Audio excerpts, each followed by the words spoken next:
Les cadres et les techniciens de son ministère de l'Agriculture et de l'Élevage avaient participé à cet atelier dont les travaux avaient été ouverts par le secrétaire permanent au ministère de l'Agriculture et de l'Élevage, Séverin Bagorikunda, en compagnie du conseiller à l'ambassade de la Chine au Burundi, en charge d'économie et du commerce.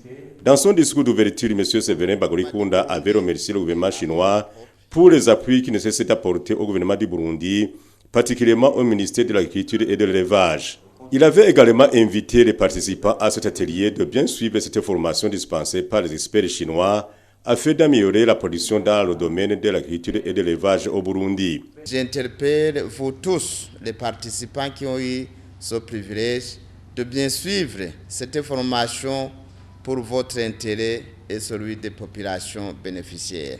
Ces formations qui seront dispensées par les spécialistes chinois relèvent des domaines du riz, du sort et des engrais, la mécanisation agricole, la santé animale, l'élevage et enfin l'aquaculture. Le conseiller à l'ambassade de Chine en charge d'économie et du commerce avait quant à lui apprécié les bonnes relations entre le Burundi et la Chine. Il avait aussi promis que son pays continuera à soutenir le Burundi dans la vulgarisation des sciences et techniques dans le domaine de l'agriculture et de l'élevage, car ce secteur est très important, d'autant plus que plus de 90% des Burundais vivent de l'agriculture et de l'élevage, avait-il souligné. Après l'ouverture de cet atelier, les participants et les experts chinois s'étaient rendus sur le terrain pour se rendre compte des techniques que ces experts chinois sont en train d'appliquer dans le domaine de l'agriculture et de l'élevage. Cette descente avait été commencée à la Cogerco, où se trouvent les machines servant à irriguer les champs et à préparer la nourriture des poissons.